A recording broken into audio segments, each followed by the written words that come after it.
Hello everyone, welcome to Target Issuers. இப்போ நம்ம பார்த்துட்டு இருக்கிறது பாலிட்டியோட ப்ரீவியஸ் இயர் கொஷின்ஸ் தான் நம்ம பார்த்துட்டு இருக்கோம். பாலிட்டியில் ஒவ்வொரு டாப்பிக்காக எடுத்து நம்ம அதில் உள்ள ப்ரீவியஸ் இயர் கொஷின்ஸ்லாம் நம்ம பார்த்துட்ருக்கோம். இன்றைக்கி நம்ம பார்க்க போகிற டாபிக் என்ன அப்படின்ற பார்த்தீங்கன்னா சென்டர் ஸ்டேட் ரிலேஷன்ஸ், அதாவது மத்திய மற்றும் மாநில அரசோட உறவுகள் ரிலேட்டடான ப்ரீவியஸ் இயர் கொஷின்ஸ் தான் நம்ம பார்க்குறோம். இந்த டாபிக் பார்த்திங்கன்னா ரொம்ப முக்கியமான டாபிக். எப்படி நமக்கு அடிப்படை உரிமைகள், அடிப்படை கடமைகள், டிபிஎஸ்பி, இதெல்லாம் பிரியாம்பல், இதெல்லாம் ரொம்ப முக்கியமான டாபிக்ஸ். பாலிட்டியே நமக்கு ரொம்ப முக்கியம் தான், அதில் சிலதெல்லாம் ரொம்ப ரொம்ப முக்கியமான டாபிக்ஸாக இருக்கும்ல. அதே போல் இந்த சென்டர் ஸ்டேட் ரிலேஷன்ஸ் அப்படின்ற டாப்பிக்கும் ரொம்ப முக்கியமான டாபிக். ஸோ இந்த டாபிக் பார்த்தீங்கன்னா நீங்கள் இந்த டாப்பிக்கை நீங்கள் படிக்க போகிறதுக்கு முன்னாடி, நீங்கள் ஸ்கூல் புக்ஸில் நீங்கள் படிக்கிறீங்க அப்படின்னு பார்த்தீங்கன்னா, இந்த டாப்பிக்குள்ள நீங்கள் தொடர்றதுக்கு முன்னாடி இந்த வீடியோவை ஜஸ்ட் நீங்கள் ஒரு தடவை நீங்கள் பார்த்துட்டிங்கன்னா, இது வரைக்கும் சென்ட்ரல் ஸ்டேட் ரிலேஷன்ஸில் இந்த டாப்பிக்கில் மத்திய மாநில மற்றும் அரசு உறவுகளில் எப்படி கொஷின்ஸ் கேட்டிருக்காங்க டிஎன்பிசியில் அப்படின்ற ஒரு ஐடியா உங்களுக்கு வரும். நீங்களே இந்த டாப்பிக்கை அனலைஸ் பண்ண முடியும். அந்த மாதிரி அனலைஸ் பண்ணுறதுனால எது தேவை, எது தேவையில்லை, எது முக்கியமாக படிக்கணும், எது இது கொஷின் ஏரியா, இதை படிக்கிறது வேஸ்ட்டு, இதை நம்ம என்ன பண்ணலாம், இது படிக்க தேவையில்லை அப்படின்ற மாதிரி உங்களுக்கு நீங்களே ஒரு மைண்ட் செட்டில் நீங்கள் வர முடியும். ஸோ நம்ம ஸ்கூல் புக்ஸ் எடுத்து ஃப்ரம் டாப் டு பாட்டம் ஃபுல்லாக படிக்கணுன்ற அவசியம் கிடையாது. மெயினாக நமக்கு கொஷின் ஏரியா எது அப்படின்னு நம்ம புரிஞ்சுக்கிட்டாலே நம்ம ஸ்மார்ட்டாக ஈஸியாக படிச்சுட்டு போய்கிட்டே இருக்கலாம். ஸோ அதனால் இந்த வீடியோவை ஸ்கிப் பண்ணாமல் பாருங்கள். அப்படி பார்த்துட்டு நீங்கள் அந்த வீடியோவை பார்த்துட்டு நீங்கள் படிக்கும்போது உங்களுக்கே நிறையா டிஃப்ரென்ஸ் தெரியும். எதெல்லாம் கொஷின்ஸ் முக்கியமானது, இதுதான் நம்ம படிக்கணும், இது தேவை, இது தேவையில்லைன்ற மாதிரி நீங்கள் ஒரு ஐடியாவுக்கு வந்துடுவீங்க. ஸோ வீடியோ ஸ்கிப் பண்ணாமல் ஃபுல்லாக பாருங்கள் அண்ட் வீடியோக்குள்ளே நம்ம போகலாம். ஃபர்ஸ்ட் கொஷின் பாருங்கள். இந்திய அரசமைப்பு விதி 264 முதல் 300A வரை பகுதி டேஸில் அடங்கும். அதாவது இங்கே என்ன கேட்குறாங்கன்னா, ஆர்டிகல்ஸ் 264 இருந்து 300A எந்த பகுதி, எந்த பார்ட்டுக்குள்ளே இருக்குது, அடங்குது அப்படின்னு பார்த்தோம்னா பகுதி 12. ஓகே. இப்போ சென்ட்ரல் ஸ்டேட் ரிலேஷன்ஸ் அப்படின்ற பார்த்தோம்னா ஃபஸ்ட்டு அந்த அதிகாரங்கள் பகிர்வு அப்படின்றத நம்ம மெயினாக பார்ப்போம். அதாவது மத்திய மற்றும் பல மாநில அரசுகளுக்கு இடையில் இருக்கக்கூடிய அதிகார பகிர்வு, சமமான அதிகார பகிர்வு பற்றி தான் இந்த டாப்பிக்கில் நம்ம நிறைய டிஸ்கஸ் பண்ணுவோம். இதை பற்றி தான் இந்த டாப்பிக்கில் நம்ம பேசுவோம், இந்த டாப்பிக்கில் இருக்கும். ஓகே, இதில் ஃபஸ்ட்டு மெயின் முக்கியமான ஒரு 3 உறவுகள் அப்படின்றது இருக்கும். அதாவது ஃபஸ்ட் ஒன் பார்த்திங்கன்னா லெஜிஸ்லேட்டிவ் பவர்ஸ், அதாவது சட்டமன்ற உறவுகள். செகண்ட் ஒன் எக்ஸிக்யூட்டிவ் பவர்ஸ், நிர்வாக உறவுகள். அண்ட் தேர்ட் ஒன் பார்த்திங்கன்னா ஃபினான்ஷியல் பவர்ஸ், நிதிநிலை சார்ந்த உறவுகள். நிதிநிலை இது எக்ஸிக்யூட்டிவ் அப்படின்றது நிர்வாக உறவுகள். ஓகேவா? ஸோ ஃபஸ்ட்டு சட்டமன்ற உறவுகளை பற்றி சொல்லக்கூடிய ஆர்டிகல்ஸ், இது ரொம்ப முக்கியமானது. சொல்லக்கூடிய ஆர்டிகல்ஸ் எது அப்படின்ற பார்த்தோம்னா ஃப்ரம் ஆர்டிகல் 245 இருந்து 255. ஓகே, இதெல்லாம் கண்டிப்பாக ஞாபகம் வச்சுக்கணும். அடுத்ததாக எக்ஸிக்யூட்டிவ் பவர்ஸ், நிர்வாக உறவுகள் பொறுத்தவரைக்கும் பார்த்தீங்கன்னா அடுத்ததுலேருந்தே ஆரம்பிச்சிடணும். 256 இருந்து 263 263 முதல். அடுத்த நிதிநிலை சார்ந்த உறவுகள் பார்த்தீங்கன்னா 263னா 263 ஸ்டார்ட் பண்ணிடாதீங்க, 268 இருந்து 293. ஓகே, ஸோ ஃபஸ்ட் சட்டமன்ற உறவுகள் 245 to 255. அடுத்ததாக நிர்வாக உறவுகள் 256 263. நிதிநிலை சார்ந்த உறவுகள் பார்த்தீங்கன்னா 268 293. ஓகேவா? இந்த சென்ட்ரல் ஸ்டேட் ரிலேஷன்ஸ் பார்த்தீங்கன்னா எத்தனாவது ஸ்கெடியூல் அட்டவணையில் இருக்குது அப்படின்னு பார்த்தீங்கன்னா 7th ஸ்கெடியூலில் இருக்கும். ஓகே, இது முக்கியமான கொஷின். நெக்ஸ்ட் பார்த்தீங்கன்னா இது மொத்தமாக எந்தெந்த பகுதிகளில் இருக்குது அப்படின்னா, இந்த சட்டமன்ற உறவுகள், நிர்வாக உறவுகள் இது பார்ட் 11 பகுதி 11 இருக்குது. அதே போல் இந்த நிதிநிலை சார்ந்த உறவுகள் பகுதி 12 இருக்குது. ஸோ பகுதி 12 பார்த்தீங்கன்னா எதுலேருந்து ஸ்டார்ட் ஆகும்னா 264 முதல் 300A வரைக்கும் சொல்லப்பட்டிருக்கும். இப்போ 264 அதாவது இதுவே என்ன பகுதி அப்படின்ற பார்த்தோம்னா, அதாவது நிதி ரிலேட்டடாக அதாவது நிதி, சொத்து, அது ரிலேட்டடான ஒப்பந்தங்கள் மற்றும் வழக்குகள், இது ரிலேட்டடாக தான் இந்த பகுதி 12 இருக்கும். இதுக்குள்ளே தான் நமக்கு இந்த ஃபினான்ஷியல் பவர்ஸ் இருக்குது ஃப்ரம் ஆர்டிகல்ஸ் 256 இருந்து 263. ஓகேவா? ஸோ இதெல்லாம் மெயினான சில விஷயங்கள், பேசிக்கான சில விஷயங்கள் இதில் நம்ம தெரிஞ்சுக்கணும். அடுத்து பாருங்கள், நெக்ஸ்ட் கொஸ்டின் போகலாம்.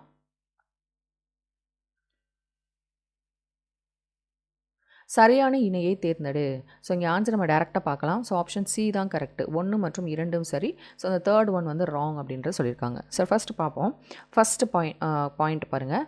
மத்திய அரசால் விதிக்கப்பட்டு வசூலிக்கப்பட்டு மாநிலங்களுக்கு ஒதுக்கக்கூடிய வளங்கள். இங்கே வளங்கள் அப்படின்றது வேறு ஒன்றும் கிடையாது, வரிகள், அதாவது டேக்ஸு. உங்களுக்கு புரியனா இங்கிலீஷ்குள்ளதை நீங்கள் பார்த்துக்கோங்க, அதில் தெளிவாக இருக்கும். டேக்ஸ் வந்து மத்திய அரசால் விதிக்கப்பட்டு, மத்திய அரசு அந்த டேக்ஸை போடுறாங்க, வசூலிக்கப்பட்டு மாநிலங்களுக்கு ஒதுக்கக்கூடிய வரிகள். அதாவது சென்ட்ரல் கவர்மெண்ட் வந்து ஒரு டேக்ஸை போடுறாங்க, அவங்களே கலெக்ட் பண்ணுறாங்க. ஆனால் யாருக்கு வந்து அதை கொடுக்குறாங்க, அது யார் வந்து யூஸ் பண்ணுறா அப்படின்னு பார்த்தீங்கன்னா ஸ்டேட்ஸ் வந்து யூஸ் பண்ணுறாங்க. இது சொல்லக்கூடிய ஆர்டிக்கல் என்ன அப்படின்ற பார்த்தோம்னா ஆர்டிக்கல் 269, 269. ஸோ 269ன்றது ஆர்டிக்கல் என்ன சொல்லப்படுது அப்படின்னா, டேக்ஸஸ் வந்து சென்ட்ரல் கவர்மெண்ட்னால, யூனியன் கவர்மெண்ட்னால அந்த டேக்ஸ் வந்து விதிக்கப்பட்டு அதை அவங்களே கலெக்ட் பண்ணி, ஆனால் யாருக்கு வந்து அதை ஒதுக்குறாங்க அப்படின்ற பார்த்தீங்கன்னா ஸ்டேட்ஸுக்காக ஒதுக்குறாங்க. இது சொல்லக்கூடிய ஆர்டிக்கல் 269ன்றது கரெக்ட். ஓகே, செகண்ட் பாயிண்ட் பாருங்கள். மத்திய அரசால் விதிக்கப்பட்டு ஆனால் மாநில அரசு வசூலிப்பது மற்றும் பயன்படுத்துவது. ஸோ சென்ட்ரல் கவர்மெண்ட் வந்து டேக்ஸ் போடுறாங்க, ஆனால் அந்த டேக்ஸை கலெக்ட் பண்ணுறது ப்ளஸ் அதை யூஸ் பண்ணுறது. இந்த இடத்துல பார்த்தீங்கன்னா சென்ட்ரல் கவர்மெண்ட்டே வந்து கலெக்ட் பண்ணியும் கொடுத்துருவாங்க, ஆனால் யூஸ் பண்ணுறது மட்டும் யார்? State government. இந்த இடத்துல சென்ட்ரல் கவர்மெண்ட் வந்து, அதாவது யூனியன் கவர்மெண்ட் டேக்ஸை மட்டும்தான் போடுறாங்க, அதை கலெக்ட் பண்ணுறதும் சரி யூஸ் பண்ணுறதும் சரி ரெண்டுமே ஸ்டேட் கவர்மெண்ட். ஸோ இது வந்து ஆர்டிகல் 268. ஸோ ஃபஸ்ட்டு ஆர்டிகல் 268 தான் வரும். இந்த 268 என்ன சொல்லுவாங்கன்னா, டேக்ஸ் வந்து யூனியன் கவர்மெண்ட் வந்து போடுறாங்க, ஆனால் அதை வந்து கலெக்ட் பண்ணுறதும் சரி யூஸ் பண்ணுறதும் சரி ரெண்டுமே வந்து ஸ்டேட் கவர்மெண்ட் தான். இதுதான் ஆர்டிகல் 268. ஆர்டிகல் 269 அப்படின்ற பார்த்தோம்னா டேக்ஸ் வந்து போடுறாங்க ப்ளஸ் கலெக்ட் பண்ணி கொடுத்துட்றாங்க. யார்? Union government. அதை யூஸ் பண்ணுறது மட்டும் யார் அப்படின்னு பார்த்தோம்னா ஸ்டேட் கவர்மெண்ட். இது சொல்லக்கூடிய ஆர்டிகல் தான் 269. ஸோ இங்கே ரெண்டுமே கரெக்டு. தேர்ட் ஒன் பாருங்கள். மத்திய அரசால் விதிக்கப்பட்டு வசூலிக்கப்பட்டு மாநிலங்கள் மற்றும் யூனியன் பிரதேசங்களுக்கு பகிர்ந்தளிக்கக்கூடிய வரிகள். ஸோ மத்திய அரசால் விதிக்கப்பட்டு வசூலிக்கப்பட்டு மாநிலங்கள் மற்றும் யூனியன் பிரதேசங்களுக்கு பகிர்ந்தளிக்கக்கூடிய வரிகள் அப்படின்றது வந்து 267 அப்படின்றது தப்பு. ஓகேவா? ஸோ இந்த இடத்துல வந்து 267 அப்படின்றது தப்பு. ஆக்சுவலாக 267 அப்படின்றது என்ன அப்படின்ற பார்த்தோம்னா கண்டிஜென்சி ஃபண்ட் ஆஃப் இந்தியா, அதாவது அவசர கால நிதி ஒதுக்கீடு. அதுதான் அது சொல்லக்கூடியதான் ஆர்டிகல் 267. 266 அப்படின்றது consolidate fund of India and 267 அப்படின்றது contingency fund of India. So இங்கே ஆப்ஷன் சி வந்து கரெக்ட். ஓகே, நெக்ஸ்ட் கொஷின் பாருங்கள். மத்திய அரசால் அல்லது மாநில அரசால் அமைக்கப்பட்ட லாட்ரி சீட்டுகள் மூலம் கிடைக்கும் வருவாய் யாருக்கு செல்லும்? அதாவது லாட்ரிஸ் இருக்குல்ல, இந்த லாட்ரிஸில் கிடைக்கக்கூடிய வருவாய் வந்து யாருக்கு போகும்? சென்ட்ரல் கவர்மெண்ட்டுக்கு போகுமா, ஸ்டேட் கவர்மெண்ட்டுக்கு போகுமா அப்படின்ட்டு கேட்குறாங்க. இல்லை ரெண்டு பேருக்கும் போகுமா அப்படின்னா ஒன்றிய அரசு சென்ட்ரல் கவர்மெண்ட்டுக்கு தான் மட்டும் தான் போகும். யூனியன் கவர்மெண்ட்டுக்கு தான் அது அதோட அந்த ரெவென்யூ வந்து யூனியன் கவர்மெண்ட்டுக்கு போகும். ஓகே, நெக்ஸ்ட்டு பாருங்கள். இந்திய அரசியலமைப்பின் பகுதி 11. ஸோ பகுதி 11ல் வந்து டேஸில் மத்திய மாநில அரசுகளுக்கு இடையான நிர்வாக உறவுகளை பற்றியது. ஸோ நிர்வாக உறவுகள் வந்து நமக்கு 256 to 263. ஸோ ஃபஸ்ட்டு சட்டமன்ற உறவுகள் 245 to 255, அடுத்ததாக நிர்வாக உறவுகள் 256 to 263. ஓகே, நீதிநிலை சார்ந்த உறவுகள் அப்படின்ற பார்த்தோம்னா 293 இருந்து 268லேருந்து 293. இந்த சட்டமன்ற உறவுகள் வந்து பகுதி 11 இருக்குது, 11 இருக்கும். அதே மாதிரி நிர்வாக உறவுகளும் 11 இருக்கும். இந்த ஃபினான்ஷியல் பவர்ஸ் வந்து பகுதி 12 இருக்கும், மறந்துடாதீங்க. இது மொத்தத்தில் வந்து எல்லாம் வந்து அதாவது சென்ட்ரல் ஸ்டேட் ரிலேஷன்ஸே வந்து எத்தனாவது அட்டவணை அப்படின்ற பார்த்தீங்கன்னா 7th ஸ்கெடியூலில் இருக்கும். ஸோ இதெல்லாம் பேசிக் பாயிண்ட்ஸ் எப்போவுமே நம்ம ஞாபகம் வச்சுக்கணும். நிர்வாக செயல்பாடுகளின் வசதிக்காக நாடும் மக்களும் வெவ்வேறு மாநிலங்களாக பிரிக்கப்பட்டாலும், அதாவது நிர்வாக செயல்பாடுகள், ஸோ நிர்வாக செயல்பாடுகளுக்காக அட்மினிஸ்ட்ரேட்டிவ் ஆக்டிவிட்டீஸ்க்காக நாடும் மக்களும் வெவ்வேறு ஸ்டேட்ஸாக வெவ்வேறு மாநிலங்களாக பிரிக்கப்பட்டாலும் நாடு என்பது முழுமையாக ஒருங்கிணைந்த ஒன்று. ஸோ நாடு அப்படின்றது ஒரு இன்டெக்ரல் பார்ட் தான், ஆன் த ஹோல் வந்து ஒரு முழுமையான ஒருங்கிணைந்த ஒன்று தான். ஸோ அட்மினிஸ்ட்ரேட்டிவ் ஆக்டிவிட்டீஸ்க்காக நிர்வாக செயல்பாடுகளுக்காக ஸ்டேட்ஸும் மக்களும் பிரிக்கப்பட்டாலும் எல்லாரும் ஒன்று தான், முழுமையாக ஒருங்கிணைந்த ஒன்று தான் அப்படின்னு சொன்னவர் யார் அப்படின்னு பார்த்தீங்கன்னா அம்பேத்கர் அவர்கள் தான் சொல்லியிருப்பார். நெக்ஸ்ட் பாருங்கள். கீழ்வருவனவற்றுள் எது மத்திய பட்டியலில் இடம்பெறவில்லை? ஸோ கேபிட்டேஷன் டேக்ஸ், மூலதன வரி, இது வந்து ஸ்டேட் லிஸ்ட்டில் இருக்கும்.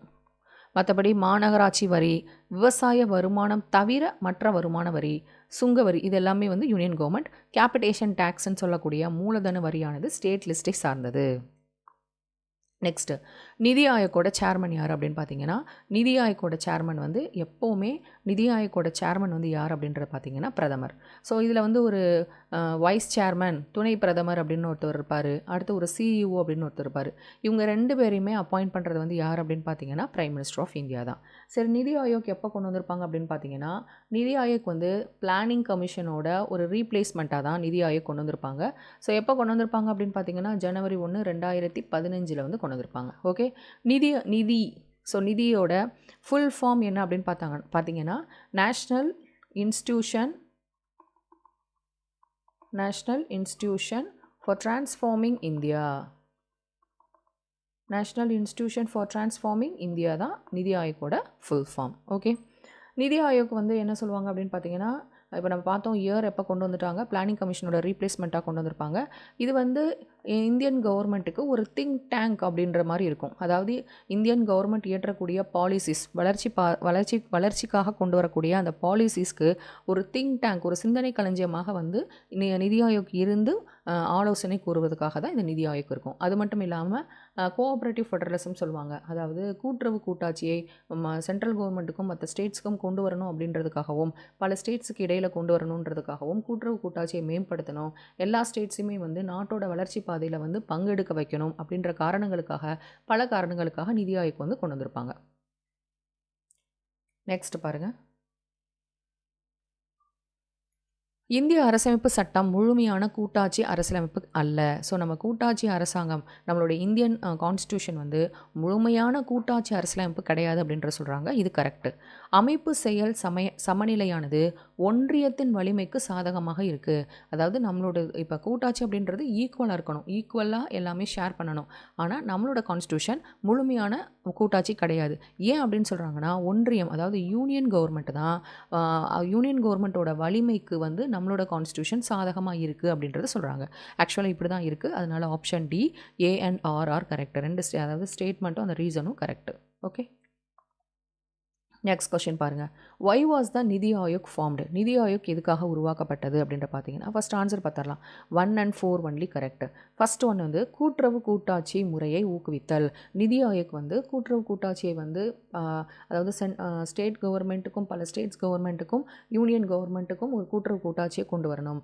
அது மாதிரி ஸ்டேட்ஸுக்கு இடையில் இருக்கக்கூடிய பிரச்சனைகளை வந்து களைதல், அதை வந்து விளக்கணும், அவங்களுக்கு அட்வைசஸ் கொடுக்கணும் அப்படின்ற மாதிரி பல காரணங்களுக்காக நிதி ஆயோக் வந்து கொண்டு வந்திருப்பாங்க. இதில் ஃபர்ஸ்ட் பாயிண்ட் பார்த்தீங்கன்னா கூட்டுறவு கூட்டாட்சி முறையை ஊக்குவித்தல்ன்றது கரெக்ட். அடுத்ததாக குவியல் அல்லாத பரவலாக்கப்பட்ட திட்டமிடல் அப்படின்றது தப்பு. பரவலாக்கப்பட்ட திட்டமிடல் இருக்கணுன்றது தான் கரெக்டு. அதாவது டீசென்ட்ரலைஸ் த பிளானிங் அப்படின்னு சொல்லுவாங்க. டீசென்ட்ரலைஸ் த பிளானிங், பரவலாக்கப்பட்ட திட்டமிடல் வந்து இருக்கணும் அப்படின்றது தான் நிதி ஆயோக் உருவாக்கப்பட்ட ஒரு காரணத்தில் ஒன்று. ஸோ அப்போ இந்த இடத்துல வந்து தப்பு. நெக்ஸ்ட் வந்து population growth, to control the population growth control பண்ணுறதுக்கான இது வந்து நிதி ஆயோக்கில் வந்து கிடையாது.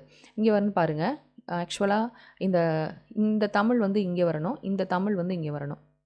ஓகேவா? ஸோ இந்த மாதிரி கொஷின்ஸில் கன்ஃபியூஷன்ஸ் வரும்போது நீங்கள் எப்போவுமே வந்து இங்கிலீஷை மட்டும் நீங்கள் பாருங்கள், தமிழை பார்க்காதீங்க. ஸோ இங்கிலீஷ் மேலே பார்த்தீங்கன்னா கொஞ்சம் சிம்பிளாக தான் இருக்குது. நீங்கள் ரொம்ப கஷ்டப்படணுன்ற அவசியம் கிடையாது. வெறும் தமிழை மட்டும் பார்க்காம இங்கிலீஷையும் பாருங்கள். ஏன்னா இதில் வந்து பார்த்தீங்கன்னா இந்த இடத்துல இங்கிலீஷ் தான் எடுத்துக்கிடுவாங்க. ஸோ இதை மாற்றி நம்ம போட்டோம்னா நமக்கு தேவையில்லாமல் வந்து தப்பாக போயிடும். ஸோ ஃபஸ்ட்டு பாருங்கள், இந்த தேர்ட் பாயிண்ட் வந்து பாப்புலேஷன் க்ரோத், அதாவது மக்கள் தொகையை கட்டுப்படுத்துறதுக்காக நிதி ஆயோக் கொண்டு வரப்பட்டதா? இல்லை. அப்போ தேர்ட் ஒன் வந்து தப்பு. ஃபோர்த் ஒன் பாருங்கள், டு செட்டில் இன்டர்ஸ்டேட் கான்ஃப்ளிக்ட்ஸ், அதாவது இங்கே பாருங்கள், துறைகளுக்கும் மாநிலங்களுக்கும் இடையிலுள்ள மோதல்களை களைதல். இது கரெக்ட். ஸோ இங்கே ஆன்சர் வந்து பார்த்தீங்கன்னா ஃபர்ஸ்ட் ஒன்னும் ஃபோர்த் ஒன்னும் கரெக்ட். ஓகே, நெக்ஸ்ட் பாருங்கள், இந்திய அரசியல் அமைப்பு சட்டத்தின் எந்த உட்பிரிவின் கீழ் மத்திய மாநில அரசுகள் நிதி பகிர்வு அதிகாரம் வழங்கப்பட்டிருக்கிறது? அதாவது நிதி பகிர்வு அதிகாரம் அப்படின்ற பார்த்தோம்னா நமக்கு ஃபினான்ஷியல் பவர்ஸ் நம்ம ஏற்கனவே பார்த்துருக்கோம், 268லேருந்து 293. ஆனால் இங்கே வந்து நமக்கு 264 கொடுத்துருக்காங்க. 244 இருந்தே வந்து எதை பற்றி தான் சொல்லப்பட்டிருக்கும் அப்படின்னு பார்த்தீங்கன்னா, நிதி சொத்து, அது அந்த ரிலேட்டடான ஒப்பந்தங்கள் வழக்குகள் பற்றி தான் சொல்லப்பட்டிருக்கும். ஸோ இதுவுமே கரெக்ட் தான். 264 இருந்து 293 வரைக்கும் வந்து பார்ட் 12 இருக்கும். இது எல்லாமே எதை பற்றி தான் சொல்லப்பட்டிருக்கோம்னா நிதி சம்மந்தமாக தான் சொல்லப்பட்டிருக்கும். அது இப்போ 265 அப்படின்ற பார்த்தீங்கன்னா, இப்போ நம்ம ஒரு வரி வந்து போடுறாங்கன்னா அது வந்து பார்லிமெண்ட்ரி லாஸ் படி தான் இருக்கணும் அப்படின்றது சொல்லப்பட்டிருக்கும். அடுத்து 266 வந்து பார்த்தீங்கன்னா எதை பற்றி சொல்லப்பட்டிருக்கும்னா கன்சாலிடேட்டட் ஃபண்ட் ஆஃப் பற்றி சொல்லப்பட்டிருக்கும். 267 வந்து பார்த்தீங்கன்னா அவசரகால நிதி கண்டிஜென்சி ஃபண்ட் ஆஃப் இந்தியாவை பற்றி சொல்லப்பட்டிருக்கும். அப்போ இது எல்லாமே எது ரிலேட்டடாக தான் இருக்குது அப்படின்னு பார்த்தீங்கன்னா நிதி சம்மந்தமாக தான் இருக்குது. ஸோ அதுதான் இங்கே ஆன்சர் என்னென்னு பார்த்தீங்கன்னா ஆர்டிகல் 264 293 வரைக்கும். ஓகேவா? நம்ம மெயினாக வந்து financial powers of central state relations அப்படின்றத பார்த்து தான் 268 293 அப்படின்றது பார்த்தோம். ஆனால் இந்த ஆப்ஷன்ஸ் அங்கே எதுவுமே கிடையாது. ஓரளவுக்கு இந்த ஆப்ஷன்ஸ் வந்து கரெக்ட் தான். இது கரெக்ட் தான். நெக்ஸ்ட் பாருங்கள், கூட்டாட்சி பற்றி கொஷின்ஸ். கூட்டாட்சி என்பது பகிரப்பட்ட ஆட்சி மற்றும் சுய ஆட்சி எனும் கொள்கையின் அடிப்படையில் அரசாங்க நிறுவனங்களின் பல நிலைகளில் அதிகார பரவலை கொண்டுள்ளது. கூட்டாட்சி அப்படின்னா என்ன அப்படின்னா பகிரப்பட்ட ஆட்சி, அதாவது ஷேர் பண்ணுறது, மற்றும் சுயாட்சி. ஷேர் பண்ணாலும் அவங்களுக்குள்ள வந்து ஒரு சுயாட்சி இருக்கணும் என்னும் கொள்கையின் அடிப்படையில் அரசாங்க நிறுவனங்கள் அப்படின்றது எதாவது சொல்கிறாங்கன்னா யூனியன் கவர்மெண்ட் சொல்கிறாங்க, ஸ்டேட் கவர்மெண்ட் சொல்கிறாங்க, லோக்கல் கவர்மெண்ட் சொல்கிறாங்க, இது எல்லாத்தையுமே சொல்கிறாங்க. அரசாங்க நிறுவனங்களின் பல நிலைகளில் அதிகார பரவலை கொண்டுள்ளது. ஓகேவா? ஸோ இது கரெக்ட். அடுத்து, கூட்டாட்சிகள் அரசியல், சமூக மற்றும் பொருளாதார சூழலுக்கேற்ப தம்மை தொடர்ச்சியாக சரி செய்து தகவமைத்துக் கொள்கின்றன. ஸோ இதுவுமே கரெக்ட். ஸோ இங்கே ஆப்ஷன் டி, ஏ மற்றும் ஆர் சரி. ஆர் என்பது ஏக்கான சரியான விளக்கம். ஸோ ஆப்ஷன் பி தான் கரெக்ட். நெக்ஸ்ட் பாருங்கள், Punchhi commission. So Punchhi commission was appointed on. So Punchhi commission எப்போ வந்து கொண்டு வந்திருப்பாங்க அப்படின்னு பார்த்தீங்கன்னா இங்கே ஆன்சர் வந்து ஏப்ரல் 28, 2007 கொடுத்துருக்காங்க. நமக்கு வந்து நிறைய இடங்களில் புக்ஸில் வந்து என்ன கொடுத்துருக்காங்கன்னா ஏப்ரல் 27 கொடுத்துருக்காங்க. ஸோ எது இருக்கோ அதை வந்து நீங்கள் போட்டுருங்க. ஓகே. ஸோ இது எல்லாமே வந்து இப்போ புன்சி கமிஷன் அப்படின்றது என்ன அப்படின்னு பார்த்தீங்கன்னா மத்திய மாநில உறவுகளை ஆராய்வதற்காக அமைக்கப்பட்ட குழுக்கள். இதில் வந்து பார்த்தீங்கன்னா ஃபஸ்ட்டு ஒரு குழு கொண்டு வந்திருப்பாங்க. இதில் முக்கியமான ஒரு 7 குழுஸ் இருக்கும். அதை நல்லா ஞாபகம் வச்சுக்கணும். ஃபஸ்ட் ஒன் பார்த்தீங்கன்னா நிர்வாக சீர்திருத்த குழு. அதை பற்றி சும்மா ஒரு அவுட்லைனாக நான் சொல்கிறேன். நிர்வாக சீர்திருத்த குழு அப்படின்றது கொண்டு வந்திருப்பாங்க. நிர்வாக சீர்திருத்த குழு அப்படின்ற பார்த்தீங்கன்னா 2 தடவை கொண்டு வந்திருப்பாங்க. ஃபஸ்ட்டு வந்து 1966 ஒன்று கொண்டு வந்திருப்பாங்க. இன்னொன்று வந்து பார்த்தீங்கன்னா 2005 கொண்டு வந்திருப்பாங்க. ஓகே. அடுத்த செகண்ட் ஒன் பார்த்தீங்கன்னா ராஜமன்னார் குழு. ஸோ ராஜமன்னார் குழு வந்து 1969 கொண்டு வந்திருப்பாங்க. அடுத்த தேர்ட் ஒன் பார்த்தீங்கன்னா அனந்த்பூர் சாஹிப் தீர்மானம். அனந்த்பூர் சாஹிப் தீர்மானம் வந்து எப்போ கொண்டு வந்திருப்பாங்கன்னு பார்த்தீங்கன்னா 1973. இது வந்து பஞ்சாப் ஸ்டேட் வந்து கொண்டு வந்திருப்பாங்க. அடுத்து ஃபோர்த் ஒன் பார்த்தீங்கன்னா மேற்கு வங்காள ஆவணம். இது எல்லாமே ஸ்கூல் புக்ஸில் இருக்குது. 1977. அடுத்ததாக பார்த்தீங்கன்னா சர்க்காரியா கமிஷன் வந்து 1983. நெக்ஸ்ட் 6th ஒன் பார்த்தீங்கன்னா வெங்கட செல்லையா குழு. ஸோ இந்த வெங்கட செல்லையா குழு எப்போ கொண்டு வந்திருப்பாங்க அப்படின்னு பார்த்தீங்கன்னா February 22, 2000 கொண்டு வந்திருப்பாங்க. அண்ட் கடைசி 7th தான் பார்த்தீங்கன்னா புன்சி கமிஷன். ஸோ இது வந்து 2007, ஏப்ரல் 27, 2007. நமக்கு இங்கே ஏப்ரல் 28 இருக்காங்க, பார்த்துக்கோங்க. ஓகேயா? இது எல்லாமே முக்கியமான கமிஷன்ஸ். சென்ட்ரல் ஸ்டேட் ரிலேஷன்ஸை வந்து ஆராய்வதற்காக கொண்டு வரப்பட்ட குழுக்கள். இதில் ராஜமன்னா குழு வந்து ரொம்ப முக்கியமானது. இது வந்து நம்ம ஸ்டேட் கவர்மெண்ட், நம்ம தமிழ்நாடு அரசு கொண்டு வந்தது. சர்க்காரியா குழுவில் சொல்லப்பட்ட பாயிண்ட்ஸ் எல்லாம் ரொம்ப முக்கியமானதாக இருக்கும், பார்த்துக்கணும். நெக்ஸ்ட் பாருங்கள், இந்தியா முழுமையான கூட்டாட்சி அமைப்பே அல்ல. இந்தியா வந்து முழுமையான கூட்டாட்சி அமைப்பே அல்ல என சொன்னவர் யார் அப்படின்னு பார்த்தீங்கன்னா K P Mukherjee. Which of the following is not matched correctly about NITI Aayog. So நிதி ஆயோக் பற்றின ஸ்டேட்மெண்ட்ஸில் வந்து எது வந்து தப்பாக இருக்குது அப்படின்றது கேட்குறாங்க. ஃபஸ்ட்டு நிதி ஆயோக்கோட தலைமை அலுவலகம் எங்கே இருக்குது? டெல்லியில் இருக்குது. கரெக்டு. நிதி ஆயோக்கோட தலைவர் வந்து எப்போவுமே யாராக தான் இருப்பார்னா பிரதமராக தான் இருப்பார். யார் அப்போதைக்கு பிரதமராக இருப்பாரோ அவர் நிதி ஆயோக்கின் தலைவராக இருப்பார். நிதி ஆயோக் தாய் நிறுவனம், அதாவது நிதி ஆயோக் கொண்டு வந்தது யாருன்னா இந்தியன் கவர்மெண்ட் தான் கொண்டு வந்திருக்கோம். நிதி ஆயோக்காக மாற்றப்பட்டது தேசிய வளர்ச்சி கவுன்சில். அதாவது எது வந்து நிதி ஆயோக்காக மாற்றப்பட்டது அப்படின்னு கேட்குறாங்க. தேசிய வளர்ச்சி கவுன்சில், நேஷனல் டெவலப்மெண்ட் கவுன்சிலா அப்படின்ற பார்த்தோம்னா கிடையாது. Planning commission. So planning commission தான் வந்து நிதி ஆயோக்காக மாற்றப்பட்டிருக்கும். ஓகேவா? Next, who is the first vice chairman of NITI Aayog? நிதி ஆயோக்கோட ஃபர்ஸ்ட் வைஸ் சேர்மன் யார் அப்படின்ற பார்த்தோம்னா அரவிந்த் பனஹாரியா. ஓகே, இதான் கரெக்ட். இதில் வந்து என்னென்னா ஃபஸ்ட்டு சேர்மன் யார் அப்படின்னு பார்த்தோம்னா நரேந்திர மோடி தான் ஃபஸ்ட்டு சேர்மன். ஓகேவா? ஏன்னா இது எப்போ கொண்டு வந்திருக்காங்க? 2015 கொண்டு வந்திருக்காங்க. 2014 சுதந்திர தின உரையில் வந்து நிதி ஆயோக் அப்படின்றது ஒன்று கொண்டு வரப்படும் அப்படின்றது நரேந்திர மோடி அவர்கள் வந்து அறிவிச்சிருப்பார். ஸோ அதன் அடிப்படையில் ஜனவரி 1 2005 வந்து 2015 நிதி ஆயோக் வந்து கொண்டு வந்திருப்பாங்க. ஸோ ஃபஸ்ட்டு சேர்மன் யார் அப்படின்னு பார்த்தீங்கன்னா மோடி. ஃபஸ்ட்டு துணைத் தலைவர் வைஸ் சேர்மன் யார் அப்படின்ற பார்த்தீங்கன்னா அரவிந்த் பனஹாரியா. அதே மாதிரி சிஇஓ இருப்பாங்க. இப்போ ஃபஸ்ட்டு சிஇஓ யார் அப்படின்னு பார்த்தோம்னா சிந்து ஸ்ரீ குல்லார் அப்படின்னு ஒருத்தவங்க இருப்பாங்க. சிந்து ஸ்ரீ குல்லார் இவங்க வந்து ஃபஸ்ட்டு சிஇஓ. ஓகே, இவங்க எல்லாரும் ஃபஸ்ட்டுனா சரி, இப்போ சேர்மன் யார் அப்படின்னு பார்த்தோம்னா இப்போவும் வந்து நரேந்திர மோடி தான் வந்து சேர்மன். அப்போ இப்போ இருக்கக்கூடிய வைஸ் சேர்மன் வந்து யார், இப்போ இருக்கக்கூடிய துணைத் தலைவர் யார் அப்படின்றத பார்த்தோம்னா ஸ்ரீமன் பெரி. இதெல்லாம் நோட் பண்ணி வச்சுக்கோங்க. ஸ்ரீமன் பெரி இவர் தான் வந்து 2023. அடுத்த கொஷின் பாருங்கள். மத்திய அரசாங்கத்தின் கீழ் வரக்கூடிய துறைகள் எது? ஸோ இங்கே வந்து என்னென்ன கொடுத்துருக்காங்கன்னா பேங்கிங் இருக்குது, அக்ரிகல்ச்சர் இருக்குது, பிரிசன், சிறைத்துறை மற்றும் பொது உடல் நலன். இதில் வந்து வங்கித்துறை மட்டும்தான் மத்திய அரசுக்குள்ளது, மற்றது எல்லாமே வந்து ஸ்டேட் கவர்மெண்ட்ஸ்குள்ளது. அதாவது இது மட்டும்தான் யூனியன் லிஸ்ட்டில் வரும், மற்றது எல்லாமே ஸ்டேட் லிஸ்ட்டில் வரும். விவசாயம், சிறைத்துறை மற்றும் பொது உடல் நலன் இது எல்லாமே வந்து ஸ்டேட் லிஸ்ட்டில் தான் வரும். ஓகே, நெக்ஸ்ட் கொஷின் பாருங்கள். ரிவர் போர்டு ஆக்ட் எந்த வருஷம் கொண்டு வரப்பட்டுள்ளது? அதாவது நதிநீர் ஆணைய சட்டம். ஸோ 1956, 1956. அதே மாதிரி ரிவர் டிஸ்பியூட் ஆக்ட் அப்படின்றது இருக்கும். Interstate river dispute act. Interstate river dispute act வந்து அதுவும் 1956. ஓகே, நெக்ஸ்ட் கொஷின் பார்ப்போம். Who said Indian constitution as cooperative federalism? அதாவது இந்தியாவின் கூட்டாட்சி முறையை கூட்டுறவு கூட்டாட்சி அப்படின்னு சொன்னவர் யார் அப்படின்னு பார்த்தீங்கன்னா கிரான்வெல் ஆஸ்டின். ஓகே, இது ரொம்ப முக்கியமான கொஸ்டின். கிரான்வெல் ஆஸ்டின் தான் வந்து இந்தியன் கான்ஸ்டியூஷன், இந்தியன் ஃபெடரலிசத்தை வந்து கூட்டுறவு கூட்டாட்சி, கோஆப்ரேட்டிவ் ஃபெடரலிசம் அப்படின்றது சொல்லியிருப்பார். இது வந்து சொன்னது யார் அப்படின்னு பார்த்தீங்கன்னா கிரான்வெல் ஆஸ்டின். ஓகே, நிதி ஆயோக்குடைய ஃபுல் ஃபார்ம் அப்படின்றத பார்த்தீங்கன்னா national institution for transforming India. Okay, next அரசியலமைப்பின் 280வது பிரிவின் கீழ் அமைக்கப்பட்டுள்ளது. ஸோ ஆர்டிகல் 280 வந்து எது சொல்லப்படுது அப்படின்னு பார்த்தீங்கன்னா ஃபினான்ஸ் கமிஷன். நெக்ஸ்ட் பாருங்கள், யூனியன் லிஸ்ட்டு, அதாவது மத்திய பட்டியலில் மொத்தம் எத்தனை அதிகாரங்கள் உள்ளன, சப்ஜெக்ட்ஸ் இருக்குது அப்படின்னு பார்த்தீங்கன்னா 97 சப்ஜெக்ட்ஸ். அதாவது இப்போ ப்ரெசண்ட்டாக பார்த்தோம்னா union list, state list, concurrent list, அதாவது மத்திய பட்டியல், மாநில பட்டியல் மற்றும் பொதுப்பட்டியல். இப்போ வந்து பார்த்திங்கன்னா 100 இங்கே இருக்குது, அடுத்து 61 இருக்குது, இங்கே 52 இருக்குது. இப்போ ப்ரெசண்ட்டாக கான்ஸ்டியூஷன் கொண்டு வரும்போது இங்கே 97 இருந்துச்சு, இங்கே 66 இருந்துச்சு, இங்கே வந்து பார்த்திங்கன்னா 47 இருந்துச்சு. ஓகே, 42nd அமெண்ட்மெண்ட் 42வது சட்ட திருத்தம் 1976 ஸ்டேட் லிஸ்ட்டில் இருக்கக்கூடிய ஒரு 5 துறைகளை இங்கே பொதுப்பட்டியலுக்கு வந்து கொண்டு வந்துருவாங்க. ஓகே, நெக்ஸ்ட் பாருங்கள். ஒன்றிய அரசாங்கம் எந்த ஆண்டு நீதி அரசர் RS சர்க்காரியா தலைமையில் ஆணையம் அமைத்தது?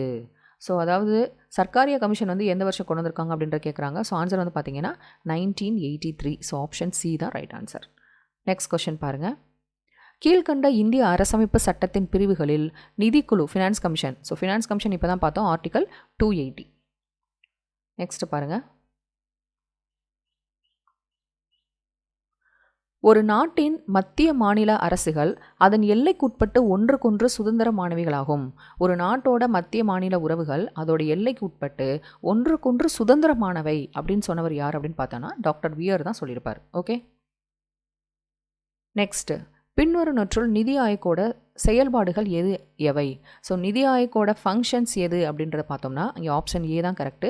தேசிய வளர்ச்சி கொள்கைகளை பரிந்துரைகள் செய்வது, அதாவது நாட்டுக்கு தேவையான, நாட்டை வந்து டெவலப் பண்ணக்கூடிய அந்த டெவலப்மெண்ட் பாலிசிஸ், வளர்ச்சி கொள்கைகளுக்கு ஆலோசனைகள், பரிந்துரைகள் சொல்வது தான் நிதி ஆயோக்கோட வேலை. இதில் வந்து பார்த்திங்கன்னா வேலைவாய்ப்பை உருவாக்குதல் அப்படின்றது தப்பு, விவசாயத்தை மேம்படுத்தல்ன்றது தவறு, ஏற்றுமதி அதிகம் உருவாக்குதல். ஸோ இது இதோட வேலை கிடையாது, ஆப்ஷன் ஏ மட்டும்தான். ஓகே, நெக்ஸ்ட் பாருங்கள். நிதி ஆயோக் வாஸ் எஸ்டாப்ளிஷ்ட் நம்ம ஏற்கனவே பார்த்தோம். நிதி ஆயோக் கொண்டு வரப்பட்டது அப்படின்னு பார்த்தீங்கன்னா ஜனவரி 1, 2015. ஓகே, ஸோ அடுத்த கொஸ்டின் பாருங்கள். பின்வரும் வரிகளில் எது மத்திய அரசால் விதிக்கப்பட்டு மாநில அரசால் வசூலிக்கப்படுகிறது? அதாவது இங்கே கொடுத்துருக்கிற டேக்ஸில் மத்திய அரசால் விதிக்கப்பட்டு சென்ட்ரல் கவர்மெண்ட் வந்து இந்த இந்த வரியை வந்து போடுறாங்க. அது வந்து மாநில அரசால் வசூலிக்கப்படுவது எது அப்படின்ற பார்த்தீங்கன்னா இந்த முத்திரை வரி மற்றும் மருத்துவ மற்றும் கழிப்பறை பொருட்கள் மீதான கலால் வரி. ஸோ 2 மற்றும் 3. ஸோ 2 மற்றும் 3 பார்த்தீங்கன்னா ஆப்ஷன் டி வந்து கரெக்டு. ஓகே. ஸோ முத்திரை வரி மற்றும்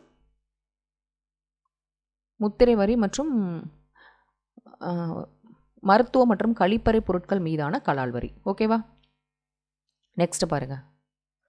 கீழ்கண்டவற்றுள் நிதி ஆயோக்கின் பணி இல்லை. எது வந்து கொடுத்துருக்க ஆப்ஷன்ஸில் நிதி ஆயோக்கோட ஃபங்க்ஷன்ஸ் வந்து எது கிடையாது அப்படின்னு சொல்லியிருக்காங்க. ஸோ ஃபங்க்ஷன்ஸ் எது கிடையாது அப்படின்னா 2ம் 4ம் வந்து தப்பு. அப்போ ஃபஸ்ட் ஒன் மட்டும் தான் கரெக்ட் அப்படின்னு சொல்கிறாங்க. ஒரு ஆலோசனை குழுவாக செயல்படுகிறது. ஸோ நிதி ஆயோக் என்ன சொல்லுவாங்கன்னா திங்க் டேங்க் அப்படின்னு சொல்லுவாங்க. அதாவது ஒரு கவர்மெண்ட் கொண்டு வரக்கூடிய பாலிசிஸில் டெவலப்மெண்ட் பாலிசிஸில் ஒரு ஆலோசனை குழுவாக இருந்து செயல்படும் அப்படின்றது தான் கரெக்டு. செகண்ட் ஒன் என்ன சொல்கிறாங்கன்னா மாநிலங்களில் திட்டங்களை திணிக்கும் செயல்திறன். ஸோ மாநிலங்களில் திட்டங்களை வந்து கண்டிப்பாக இதை நீங்கள் செய்யணும் அப்படின்றத சொல்ல முடியாது. ஆனால் இது நீங்கள் செய்யலாம் அப்படின்னு ஒரு அந்த பாலிசிஸில் வந்து ஒரு ஆலோசனை அட்வைஸ் வந்து பண்ணலாமே தவிர்த்து அதை வந்து திணிக்க முடியாது. அதனால் இந்த செகண்ட் ஆப்ஷன் வந்து தவறு. அடுத்ததாக நிதி ஒதுக்கீடும் அதனால் பண்ண முடியாது. ஸோ கொண்டு வரக்கூடிய பாலிசிஸில் வந்து அவங்க அட்வைஸ் பண்ணுவாங்களே தவிர்த்து அதை திணிக்கவும் முடியாது. அதே மாதிரி அவங்க வந்து ஃபைனான்ஸ் வந்து ஒதுக்கிட மாட்டாங்க. ஓகேவா? ஸோ இது 2 தப்பு. ஃபஸ்ட் ஒன் மட்டும் தான் கரெக்டு. நெக்ஸ்ட்டு பார்த்தீங்கன்னா இது ஏற்கனவே பார்த்தோம். கூட்டாட்சி அப்படின்னு வந்து இந்தியன் கான்ஸ்டியூஷன் சொன்னவர் யார் அப்படின்னு பார்த்தோம்னா கிரான்வெல் ஆஸ்டின். ஓகே. நெக்ஸ்ட்டு பாருங்கள்.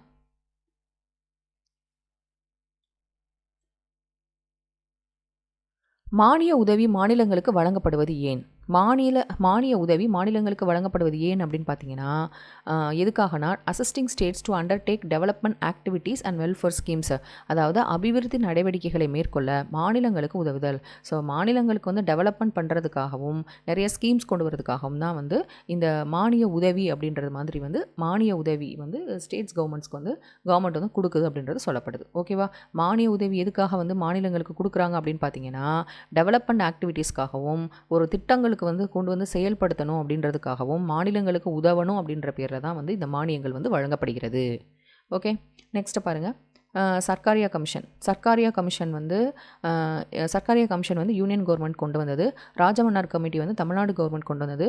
அனந்த்பூர் சாஹிப் ரெசல்யூஷன். ஸோ அனந்த்பூர் சாஹிப் தீர்மானம்ன்றது 1973 கொண்டு வரப்பட்டது அப்படின்றது சொல்லியிருந்தோம். இது வந்து அகாலி தளம் அப்படின்ற ஒரு இயக்கம் வந்து கொண்டு வந்திருப்பாங்க. பொம்மை ஜட்ஜ்மெண்ட் வந்து கொடுத்தது வந்து யார் அப்படின்னு பார்த்தீங்கன்னா சுப்ரீம் கோர்ட் வந்து கொடுத்துருப்பாங்க. ஓகே. நெக்ஸ்ட் பார்ப்போம். கீழ்வரும் கூற்றுகளில் நிதி ஆயோக் பற்றிய எந்த கூற்று சரியானது? ஸோ நிதி ஆயோக் பற்றினது எது கரெக்ட் அப்படின்றது கேட்குறாங்க. இதில் வந்து செகண்ட் ஒன் மட்டும்தான் கரெக்டு.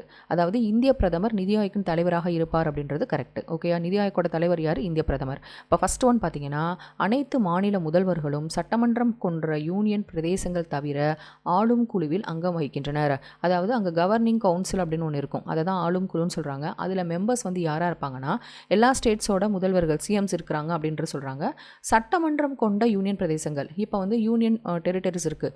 அதில் வந்து சட்டமன்றங்கள் வந்து எந்தெந்த யூனியன் டெரிட்டரிஸுக்கு இருக்கோ அதை தவிர, அதாவது சட்டமன்றம் கொண்ட யூனியன் பிரதேசங்கள் தவிர ஆளும் குழுவில் அங்கம் வகிக்கின்றனர். ஸோ இவங்களை தவிர்த்து மற்ற யூனியன் டெரிட்டரிஸ் வந்து இதில் பார்ட்டிசிபேட் பண்ணியிருப்பாங்க, மெம்பர்ஸாக இருப்பாங்க அப்படின்றது சொல்கிறாங்க. ஸோ தப்பு. ஆக்சுவலாக அந்த கவர்னிங் கவுன்சிலில் யார் யார் இருப்பாங்க அப்படின்னு பார்த்தோம்னா எல்லா ஸ்டேட்ஸோட சிஎம்ஸ் இருப்பாங்க. ஓகேவா? அதுக்கடுத்து வந்து இப்போ யூனியன் டெரிட்டரிஸ்க்கு வந்து இந்த சட்டமன்றம் லெஜிஸ்லேச்சர்ஸ் இருந்தாங்கன்னா எந்தெந்த யூனியன் டெரிட்டரிஸுக்கு ஒன்றிய பிரதேசங்களுக்கு, அதாவது யூனியன் பிரதேசங்களுக்கு லெஜிஸ்லேச்சர் சட்டமன்றம் இருக்கோ அங்கே உள்ள சிஎம்ஸ் இருப்பாங்க. மற்ற யூனியன் டெரிட்டரிஸ்க்கு அங்கே உள்ள துணைநிலை ஆளுநர்கள் வந்து இருப்பாங்க. ஓகே. ஸோ இவங்க எல்லாருமே கவர்னிங் கவுன்சிலில் இருப்பாங்க. அதனால தான் இது தப்பு. ஓகே. ஸோ பிரதமர் தான் நிதி ஆயோக்கோட தலைவராக இருப்பார். இந்திய நிதியமைச்சர் துணைத் தலைவராக இருப்பார். வைஸ் சேர்மன் வந்து இந்திய நிதியமைச்சர் தான் இருக்கணுன்றது கிடையாது. ஒருத்தர் இருப்பார். ஆனால் அவரோட ரேங்கிங் வந்து என்ன ரேங்கிங்காக இருக்கணும் அப்படின்னு பார்த்தோம்னா செக்ரட்டரி ரேங்கிங்கில் தான் இருப்பார் தவிர்த்து இவர் வந்து இந்திய நிதியமைச்சர் தான் கண்டிப்பாக இருக்கணும் அப்படின்றது கிடையாது. நெக்ஸ்ட் பாருங்கள். ஸோ நம்ம வந்து இப்போ சென்ட்ரல் ஸ்டேட் ரிலேஷன்ஸ் உள்ள எல்லா கொஷின்ஸுமே ப்ரீவியஸ் இயர் கொஷின்ஸ் எல்லாமே பார்த்துட்டோம். இப்போ ஓரளவுக்கு நீங்கள் ஒரு ஐடியாவுக்கு வந்திருப்பீங்க, எதெல்லாம் நமக்கு கொஷின் ஏரியா அப்படின்றது ஐடியாவுக்கு வந்திருப்பீங்க. ஸோ இந்த வீடியோ கண்டிப்பாக உங்களுக்கு ரொம்ப யூஸ்ஃபுல்லாக இருக்கும் அப்படின்னு நினைக்கிறேன். உங்கள் ஃப்ரெண்ட்ஸ் எல்லாத்துக்குமே ஷேர் பண்ணுங்கள். தேங்க்யூ.